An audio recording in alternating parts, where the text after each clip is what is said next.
savez que ce matin, j'écoutais à nouveau une conférence de Philippe Guillemant. Il y en a qui connaissent. C'est un physicien, un gars qui est sorti un petit peu des sentiers battus pour évoquer, qui a spéculé beaucoup sur la notion du temps. Et la notion du temps, c'est un sujet qui m'a toujours passionné. Je suis très fan des films qui traitent du voyage dans le temps. Et c'est toujours intéressant d'écouter les physiciens qui aujourd'hui évoluent énormément sur la notion de l'espace-temps. Et le problème de Philippe Guillemant, c'est que au début de sa conférence, t'es captivé par sa proposition. Puis ensuite, quand il commence à partir dans des élucubrations physiques, tu suis plus parce que tu décroches, parce que c'est complexe. Il y a des notions en physique que nous n'avons pas forcément et on décroche, on comprend rien en fait. Là, il essaye de prouver, de dire que il faut être équipé intellectuellement, en tous les cas, être équipé dans cette matière-là pour piger quelque chose, sinon tu décroches. Mais la piste est intéressante. La piste me plaît. C'est d'une part la notion du temps que nous avons n'est pas la bonne. Je dirais, ça c'est déjà une chose. Et ça, il semble que les scientifiques se soient mis d'accord là-dessus. Et d'autre part, son hypothèse, alors il dit le temps n'existe pas. Quand ça te fait une belle jambe quand on te dit que le temps n'existe pas et que toi tu vois que le temps t'es dedans quoi. Tu as une horloge et tu vois que le temps il passe. Et puis tu vois que ton corps il vieillit, etc. Et tu vois les cycles et tu vois tout ça. Donc le temps, quand on te dit le temps n'existe pas, c'est une hypothèse qui effectivement nous... Comme quand on dit la réalité n'existe pas, c'est que du vide.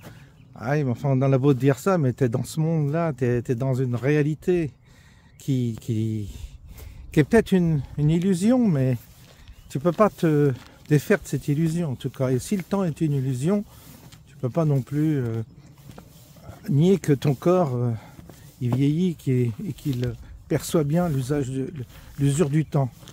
Donc c'est toujours hasardeux de parler comme ça. Je pense que c'est pas le meilleur moyen d'en parler. De dire aux gens le temps n'existe pas. Parce que c'est faux en fait. Le temps existe. En tous les cas, il existe pour nous. C'est ce qui compte. Alors peut-être qu'il y a moyen de... Alors qu'est-ce qu'il propose aussi?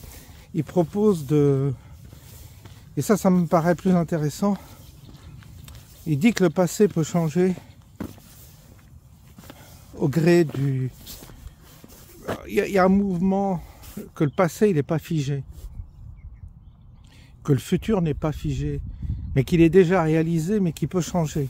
C'est compliqué à admettre ça, parce que notre mentalité, notre cerveau, il n'est pas conçu pour penser comme ça.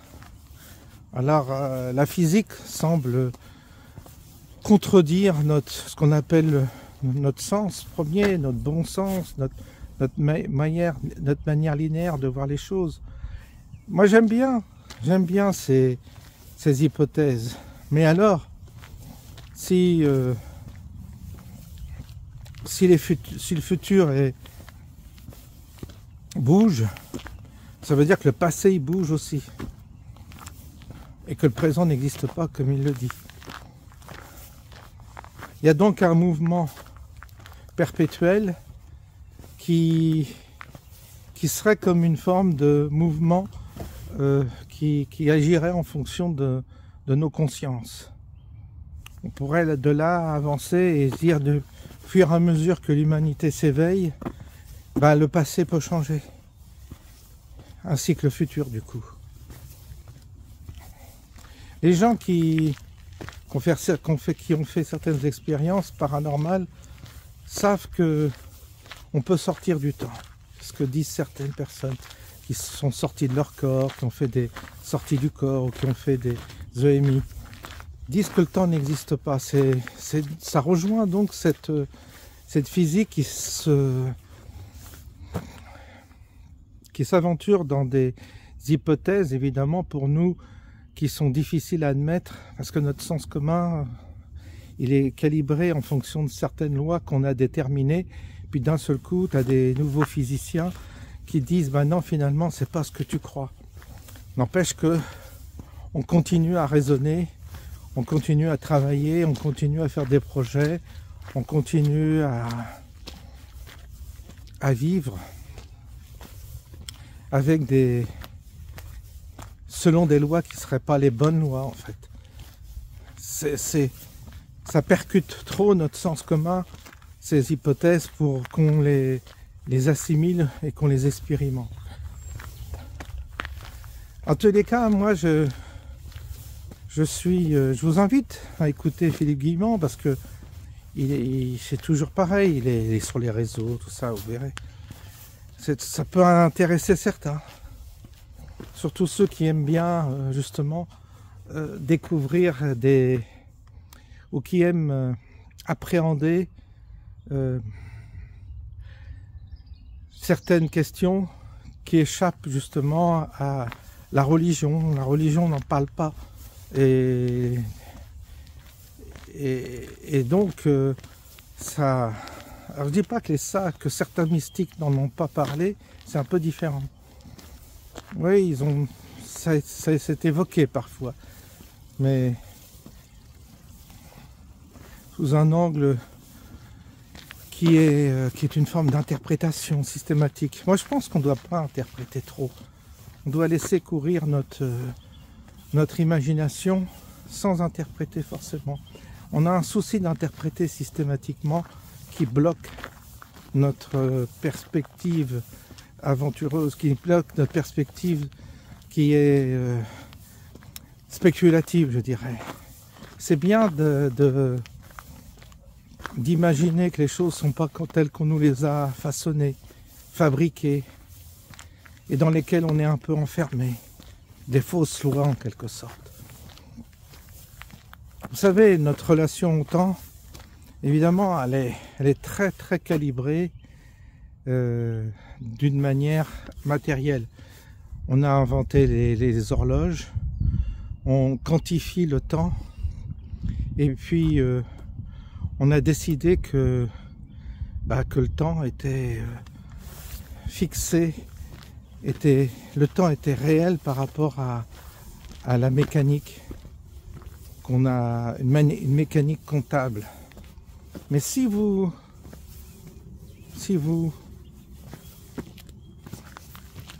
supprimez les horloges, les montres, les réveils, si vous supprimez en fait toute mesure du temps, vous verrez que le temps, vous l'appréhendez pas du tout de la même manière. Et je pense qu'on devrait commencer par ça.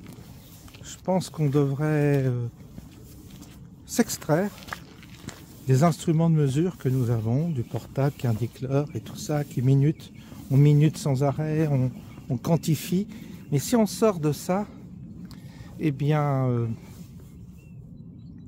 on s'aperçoit que on n'appréhende pas du tout le temps tel qu'on nous l'a plus ou moins imposé dès l'enfance. Il y a les cours, il y a l'école, la petite école, et puis il y a la famille, et puis il y a les rendez-vous, il y a la télévision. On sait qu'à telle heure, il y a telle émission. On sait que la journée est calibrée par rapport à des heures de cours, des heures de divertissement, des contraintes horaires, des rendez-vous. Il faut être à l'heure au rendez-vous. Puis toute votre vie, vous travaillez avec des critères qui sont des critères temporels imposés, presque artificiels, qui ne correspondent pas à votre temps. Et si vous faites l'expérience de vous libérer de tout cela, qu'est-ce que vous pensez du temps? Eh bien, vous direz, le temps est élastique. Vous allez tout de suite le vérifier. Alors, pour ça, il faut vivre un peu en dehors de la société. Pour ça, il faut... Pardon, excusez-moi, j'ai le hoquet. Il faut s'extraire des contraintes collectives. Et là, vous allez découvrir une autre horloge, qui est votre horloge interne. Et cette horloge interne, vous allez voir qu'elle est systématiquement en train de varier. Ça veut dire que il y a des temps longs et des temps courts. Excusez-moi, je menace d'avoir le hoquet, c'est pénible. Problème de respiration.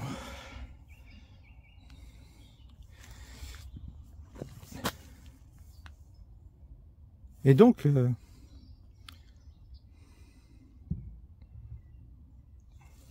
la liberté que vous allez avoir, que vous avez dans une journée, cette liberté qui consiste à vous détacher du tort mécanique, et bien, vous allez expérimenter pour de vrai une relation au temps qui n'est pas celle dans laquelle on vous est conditionné. Par exemple, voilà, tracteur qui est passé là, fait des dégâts. Ouais, l'air, la terre est trop humide, quoi. Ils peuvent pas travailler, ils peuvent rien faire. Et donc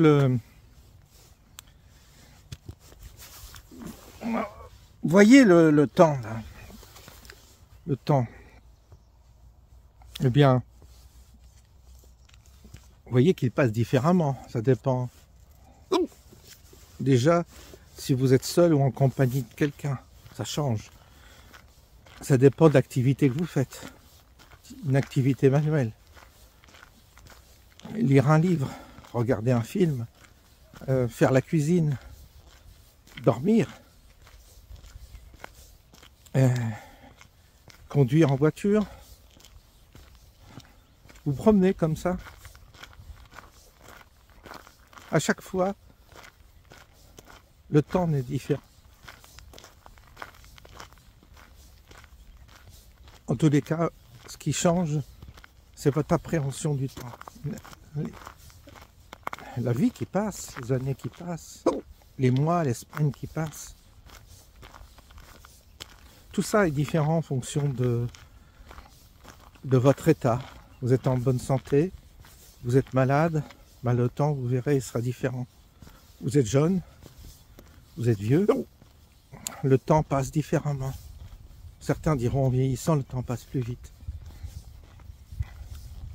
Ça prouve à quel point il y a une relativité du temps. Et donc en plus, vous avez des spéculations sur le fait que votre futur peut changer. Et qu'il est déjà fait, que vous avez... Il parle du double qui vous précède dans le futur, qui vous parle, qui communique avec vous. Là encore, on parle d'un double. C'est pas le même que dont je vous ai parlé hier. J'ai le hoquet, hein, désolé. Et c'est donc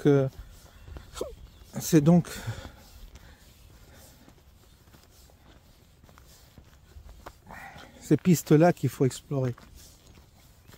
Aussi, Philippe Guillemont vous parlera des synchronicités. Les synchronicités, c'est... Il élabore la signification des synchronicités. Il évoque le futur qui vient nous parler, qui vient nous dire. Et la synchronicité est là pour plus ou moins dialoguer avec notre futur. C'est comme un message qui nous est envoyé du futur, qui passe par la synchronicité, qui serait comme une forme de dialogue qui nous permettrait de rectifier peut-être, de changer notre futur par rapport à une éventuelle menace ou à une éventuelle bon ou mauvais choix. Ce dialogue, on n'a pas habitué à l'avoir en tous les cas. On n'est pas, si vous voulez, assez intériorisé. C'est pénible, ok. Hein. On n'est pas assez intériorisé pour justement entrer dans ces figures où on rentre en contact avec des dimensions qu'on a faim d'ignorer. La physique nous redonne, la physique par ses nouvelles perspectives nous redonne, si vous voulez, cette possibilité d'élaborer des hypothèses nouvelles qui nous mettent en relation avec des choses dont on n'avait pas conscience. Ou tout au moins, peut-être que certaines personnes en avaient conscience, mais n'osaient pas les évoquer de peur de paraître pour quelqu'un de fou. Ça aussi, parce qu'on a été on est enfermé dans la matière, on est très esclave de la matière. C'est ce qui nous a donné cette pensée matérialiste, en fait, qui est totalement fausse. Mais on a cru qu'avec des instruments, on pouvait tout quantifier, qu'il fallait vivre enchaîné à des instruments. Et ça, c'est pas bon. Ce qui permettrait, si vous voulez, si on était des êtres plus évolués, ça nous permettrait de ne plus vivre avec ces chaînes matérialistes que sont les mesures qu'on s'est imposées, qui permettraient de vivre une journée autrement qu'on la vit. On pourrait très bien, on pourrait très bien épouser le temps d'une certaine manière et calibrer notre vie en fonction d'un autre temps. Moi, je pense que c'est une perspective qui est intéressante. Mais pour ça, il faut jouir d'une grande liberté. Pour jouir de cette grande liberté, il faut beaucoup d'argent, parce que sans argent, on est contraint on est esclave, si vous voulez, d'un travail, on est esclave d'une vie calibrée avec justement tout ce qu'il ne faut pas pour s'épanouir dans ce temps-là. Et comment avoir de l'argent? Ben, je ne sais pas. Mais quand je dis il faut beaucoup d'argent, parce qu'il faut pour s'extraire du monde matériel dans lequel on est, paradoxalement, il faut avoir beaucoup de liberté que seul peut nous procurer l'argent. Et alors, quand vous êtes à la retraite, vous vivez comme un rentier, c'est-à-dire comme quelqu'un qui aurait de l'argent, mais il faut attendre la retraite. Et là, vous pouvez tenter l'aventure, parce que vous êtes libéré d'énormément de contraintes. Si toutefois vous n'êtes pas enfermé dans un couple qui vous oblige à vivre ces contraintes, c'est le problème en général. Donc en gros, il faut être à la retraite et il faut être seul, comme moi. Et oui, parce que j'ai remarqué qu'on a beaucoup plus de liberté. Quand on n'a plus... moi, j'ai pas de montre, hein, je vis sans je vis sans trop regarder l'heure et trop... j'ai pas de montre du tout, j'ai horreur de la montre. Et donc là, ça vous donne une liberté que vous pouvez expérimenter. Et cette liberté que vous expérimentez, eh bien, comment dire, elle vous permet de vous ouvrir à une autre dimension. C'est la porte du temps qui s'ouvre. Et quand la porte du temps s'ouvre, vous vous dites « Ah oui, d'accord, c'est ça ».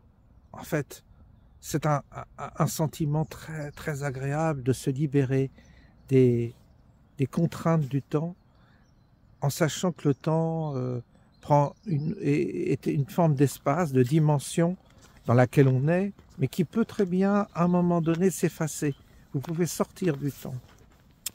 Et il y a des moments comme ça dans la journée, le soir par exemple, ou là en ce moment, où on sort du temps. Vous voyez, je ne calcule pas, je parle comme ça, comme je dis, ça va être un moment, ça va durer un moment, parce que je chape au temps. On est dans un espace très, très, très tranquille, on n'est pas embêté par les humains déjà, ni les voitures. À cette heure-là, on est souvent tranquille et on n'est pas pressé, on a tout notre temps, c'est le cas de le dire. Et d'un seul coup, vous avez comme une porte qui s'ouvre, une porte que vous percevez, et dans ce moment particulier, vous pourriez très bien rencontrer une porte temporelle ou un vortex qui vous ferait passer dans une autre dimension. Il y a presque les ingrédients pour que ce miracle se produise. Moi, je crois à tout cela. Je crois, non pas comme une croyance que j'aurais dans quelque chose d'absolument magique, c'est pas une croyance superstitieuse, mais j'imagine que ça peut exister, voilà. Et que certains l'ont fait, cette expérience. Mais pour ça, il faut être dans des conditions particulières. Comme ce soir, vous voyez, il y a quelque chose qui s'arrête, il y a quelque chose qui devient possible, et le temps, vous faites plus attention. Vous êtes plus en fonction, vous êtes plus calibré en fonction d'une heure ou d'un rendez-vous particulier. Vous êtes libre. Ce soir, je vais rentrer, je vais être totalement libre.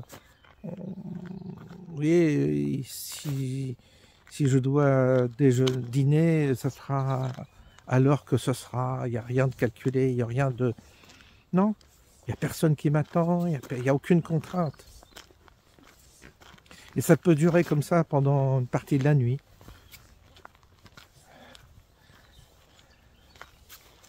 C'est progressivement, on rentre dans un... C'est ça l'avantage, si vous voulez, c'est que progressivement, on rentre dans un autre temps. Souvent, dans la journée, il y a plusieurs temps. Et le soir, tout au moins au fur et à mesure que s'approche la nuit, on pénètre dans un autre temps. Un temps particulier. Où l'âme est complètement disponible. L'âme est, en tous les cas, dans un état particulier qui fait qu'elle peut... Ouais, il peut se passer quelque chose. Alors, je vous dis tout ça parce que on tourne autour, hein, c'est toujours pareil, on tourne autour de ces questions sans les maîtriser parfaitement, mais on peut malgré tout expérimenter ce que je vous dis. C'est-à-dire supprimer la montre, supprimer le portable à un moment donné, l'heure du portable, hein. Quand je dis supprimer le portable, c'est-à-dire l'heure qui s'affiche sur le portable, se déconnecter de la mesure du temps, je crois que c'est intéressant, et d'essayer de voir si votre horloge interne, de percevoir votre horloge interne et de repérer les phases où vous avez le sentiment que vous sortez du temps et les phases où justement le temps est contraignant, où le temps est... Vous sentez le poids du temps. Je sais que ma mère sentait beaucoup le poids du temps. Elle s'ennuyait, le temps lui paraissait long en vieillissant, avec les douleurs, avec les souffrances, avec l'attente que je vienne la voir ou que je lui téléphone. Elle vivait dans un temps douloureux. J'ai vraiment et beaucoup de gens âgés comme ça supportent mal le temps parce que ils s'ennuient, il faut passer le temps, ils disent. Donc ils vont jouer, ils vont... Là, la résidence, là où mon père, je sens que le temps dans ces endroits-là, il est pas forcément agréable. Est-ce que c'est lié à l'âge ou est-ce que c'est lié à un conditionnement ou est-ce que c'est lié à une situation, à une maladie? Je ne sais pas, peut-être. Je dois dire que personnellement, peut-être que c'est une chance, mais personnellement, j'ai pas le souvenir de m'ennuyer. Là où je me suis ennuyé, c'était au travail, ça oui. Là, le temps me paraissait long, parfois long. Pour ça, pour échapper au temps, j'étais heureux quand j'avais beaucoup de travail parce que j'étais au moins occupé et le temps passait plus vite. C'est ce qu'on dit, hein. Le temps passait vite. Et oui, parce que quand on est surchargé de travail comme ça, le temps passe plus vite.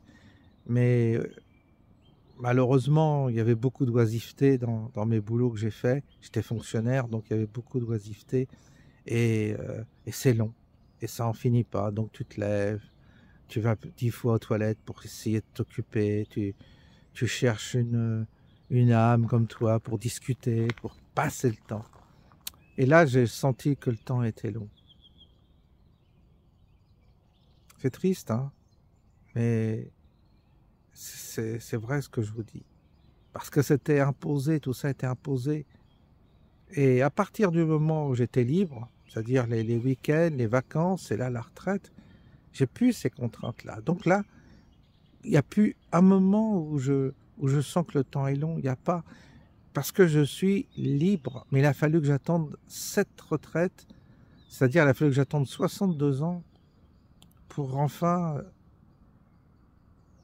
me libérer de cette contrainte dans laquelle j'ai vécu pendant des années. Ouais, c'est ça.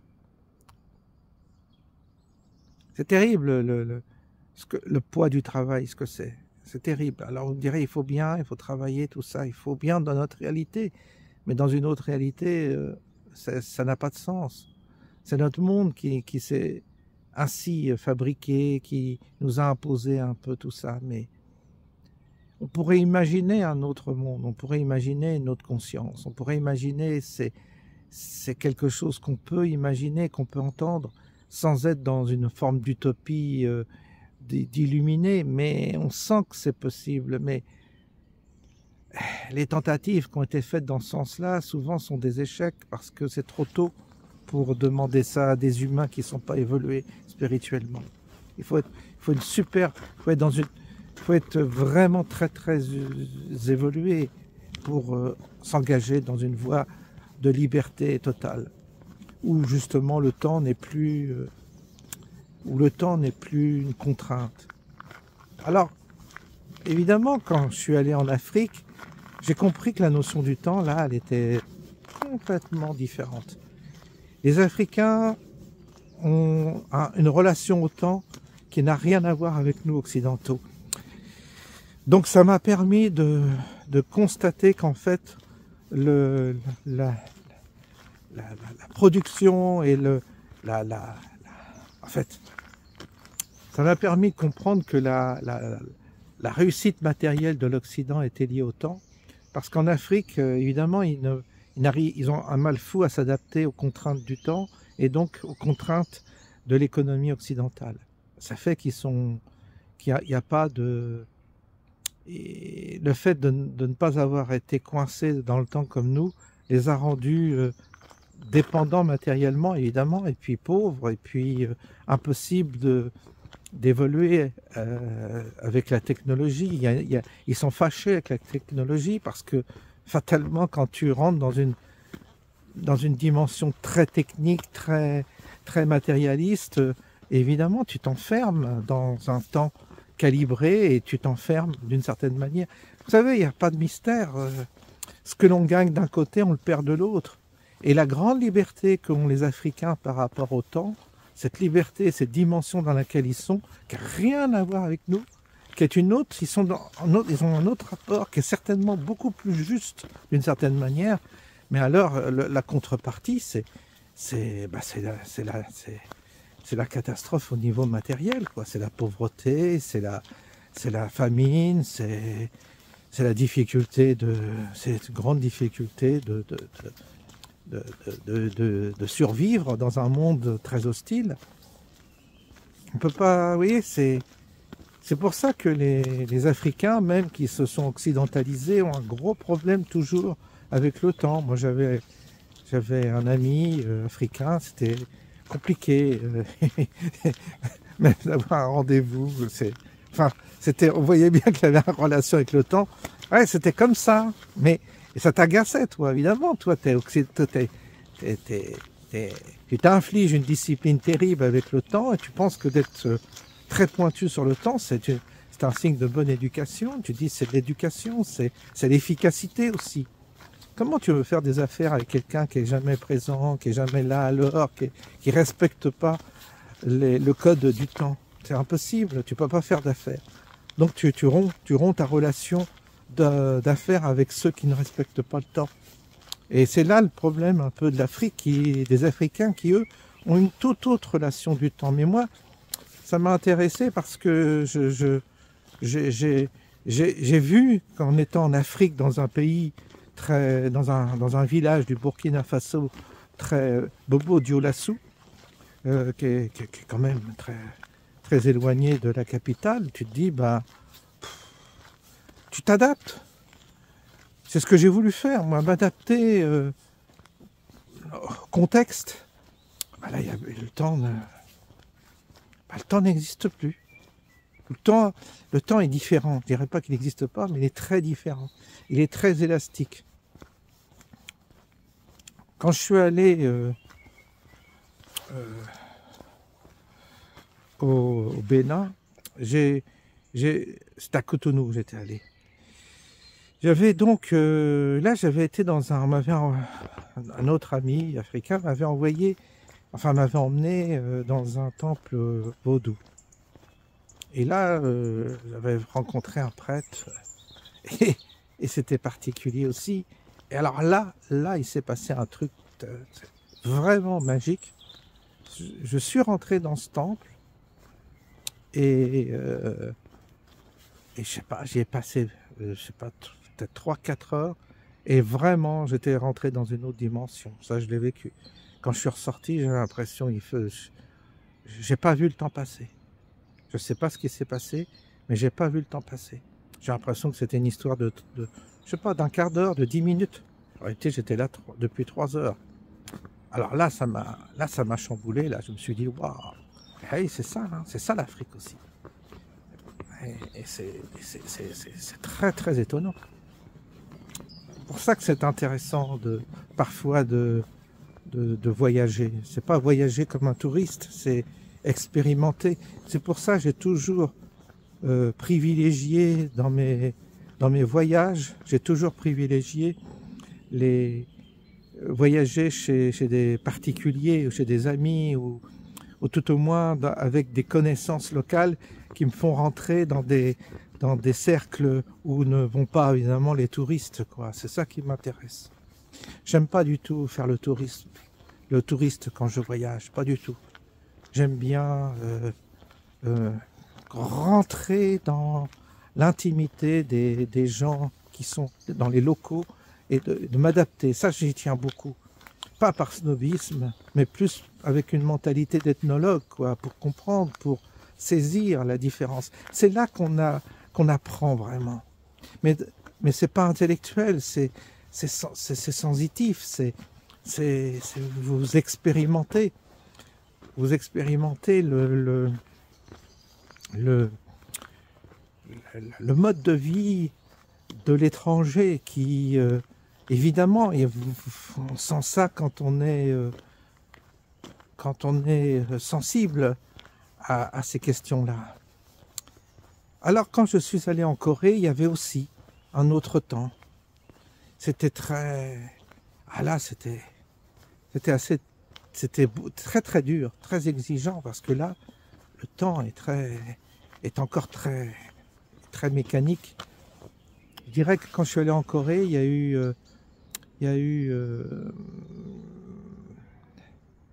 j'ai vu qu'effectivement la notion du temps et le temps libre n'existe pas, je dirais là-bas. Donc vous n'avez même pas le choix, vous n'avez pas de temps libre. Les gens travaillent tout le temps. Il y a très très peu de divertissement et très peu de temps à soi. Le temps ne t'appartient pas. Je dirais que tu es esclave du temps des autres. C'est vraiment très particulier comme sensation. Aux États-Unis, le temps est plus relax. Là-bas, les gens, je dirais, ils ont un autre rapport au temps par rapport, c'est le rythme. Ils ont un rythme beaucoup plus lent que nous. Et donc, le temps est plus élastique également. C'est curieux, mais c'est occidental, mais il y a quand même un autre temps aussi. Et il n'y a pas cette obsession forcément du temps. On a son temps. Cool. Hein, les Américains disent ils sont très cool. Ben, on a le temps. Et puis nous, on est aux 35 heures, On a cru que les 35 heures, ce serait la merveille, que les gens seraient heureux. C'est faux. C'est faux. Parce que on a une notion idéologique, socialiste du temps qui nous a complètement massacrés. On n'a pas compris. On a tout fait de travers, de toute façon. Alors, c'est pas la peine de s'étendre là-dessus, parce que ça ferait partie d'un autre chapitre. Mais voilà. Aujourd'hui, je voulais donc vous entretenir sur le temps. Alors là, on est en ligne depuis 42 minutes. Vous voyez, je pensais que ça allait, qu'on je ferais pas une aussi longue vidéo. Bah non, je suis parti comme ça sur ce sujet. Et puis, de fil en aiguille, on explore les différentes phases, enfin les différents aspects du temps. Bon bah ça va, il fait beau, il y a des oiseaux, mais il fait froid, il fait encore froid chez nous. Je vous souhaite un bon week-end et puis je vous dis à bientôt.